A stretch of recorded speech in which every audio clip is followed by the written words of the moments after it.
ஒருத்தர் நெஞ்சு வலிச்சிச்சு, அவரை மருத்துவமனைக்கு கூட்டிகிட்டு போனாங்க. அங்கே 4 லட்சம் செலவாகுதுன்னு சொல்கிறாங்க. பணம் ரெடி பண்ணிட்டு வரேன்ட்டு உங்கள் பயந்து ஒடியாந்துட்டாங்க. ஒரு மனைவி குடும்பமே அழுகுது இப்போ. ஏன்னா 4 லட்சம் பணம் அவங்களால ரெடி பண்ணவே முடியாது, நினச்சி கூட பார்க்க முடியாது, அவ்வளவு ஏழை. அவங்கள காப்பாற்றணுமா இல்லையா? அவங்க சரின்னா அடுத்த மருத்துவத்துக்கு வராங்க, சித்த மருத்துவத்துக்கு வராங்க. நம்ம ஏதாவது பண்ணி காப்பாற்றணும்ல. இந்த பிரண்டை இருக்கு இல்லையா, பிரண்டையில் ஒரு ரசம் இருக்குது.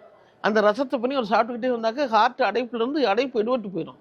ரிப்போர்ட் இது ஏகப்பட்ட பேரோட ரிப்போர்ட் இது. இப்போ ஒரே ஒரு மருந்து கொடுக்குறோம், கசாய மருந்து கொடுக்குறோம், இதயா குடிநீர்னு ஒரு மருந்து கொடுக்குறோம்.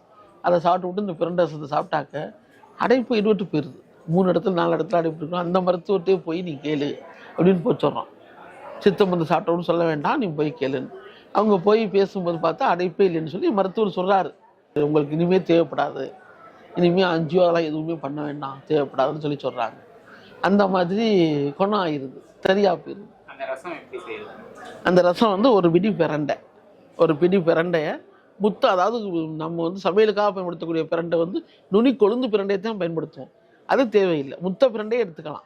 2 பிரண்டை 2 நீளமாக எடுத்துக்கலாம். எடுத்துக்கிட்டு அந்த கணு ஜாயிண்ட்டை எடுத்துக்கணும். ஜாயிண்ட் விஷம், அதை நீக்கிறோம். ஜாயிண்ட்டை கணுவை வெட்டி எடுத்துகிட்டு இப்படி நம்ம வெட்டுவோம். எடுத்துக்கிட்டு என்ன செய்யணும், தண்ணியில் விட்டு அலசுறோம். அலசி என்ன செய்யணும், ஒரு பாத்திரத்தில் போட்டு ஒரு நெய் நைக்கிறோம், ஒரு அம்மியில் வச்சு அல்லது உரல்ல எதுலையோ வச்சு ஒரு நெய் நைக்கிறோம். 2 நாட்டு மிளகு பூண்டை வச்சு இந்த 2ஐயுமே போட்டு ஒரு பாத்திரத்தில் நம்ம வீட்டுக்கு எத்தனை பேர் இருக்கோம், எவ்வளோ ரசம் தேவையாகுது தகுந்த மாதிரி தண்ணியை வச்சு வேக விட்டுருவோம். சின்ன சிம்மில் வச்சு நல்லா அது வெந்துக்கிட்டு கிடக்கு. இப்போ என்ன செய்கிறோம், மஞ்சள், சீரகம், மிளகு, பூண்டு, வரமிளகாய் நம்ம ரசத்துக்கு தான் பயன்படுத்துவோம். இது எல்லாம் வச்சு பழையபடி நச்சுக்கிறோம்.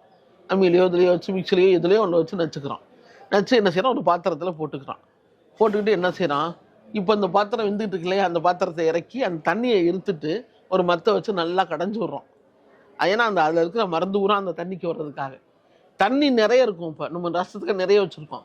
அதை அப்படியே கடைஞ்சா தண்ணி காலில் தெரிச்சிரும்னு சொல்லி தண்ணியை எடுத்துட்டு கொஞ்சமாக தண்ணி வச்சு கடைஞ்சி விட்டுட்டு அந்த தண்ணியை தூக்கி இதில் ஊற்றி ஒரு கலர் கலக்கி விட்டுட்டு இப்போ என்ன செய்யலாம், அடுப்பில் வைக்கிறோம். ஒரு 2 நிமிஷம் சூடு ஏற்றிக்கிட்டு இப்போ இந்த பாத்திரத்தில் ரசத்தை தட்டி போட்டிருக்கலையா பாத்திரம், அந்த பாத்திரத்தில் ஒரு மேலே ஒரு வலை, ஒரு சல்லடை, அந்த மாதிரி ஏதாவது சல்லடை அது மாதிரி வச்சுட்டு அதில் தூக்கி இதை ஊற்றுறோம். அப்போ இந்த பிரண்டையும் இந்த பூண்டு வெந்ததும் மேலே நின்றுக்கிறோம். அந்த சாறு மட்டும் தண்ணி மட்டும் உள்ளே இறங்கி ஒரு மூடியை போட்டு ஒரு 10 நிமிஷம் மூடி வச்சிடறோம். மூடி வச்சுட்டு ஒரு செம்பு மோர், ஒரு 2 லிட்டர் 3 லிட்டர் ரசத்துக்கு ஒரு 1/2 லிட்டர் 3/4 லிட்டர் மோர் அதில் ஊற்றுறோம். மோரை கொஞ்சம் நல்லா ஒரு அரை சூடு ஆறுனதுக்கப்புறம் ஊற்றி உப்பை போட்டுக்கிறோம். அவ்வளோதான், வேறு ஒன்றும் செய்ய வேண்டாம். ஒரு அடைப்புள்ள பேஷண்ட்டை 3 நாள் சாப்பிட்டு விட்டு இசிஜி எடுத்து பார்க்க சொல்லுங்கள் அல்லது டெஸ்ட்டே பண்ண சொல்லுங்களேன்.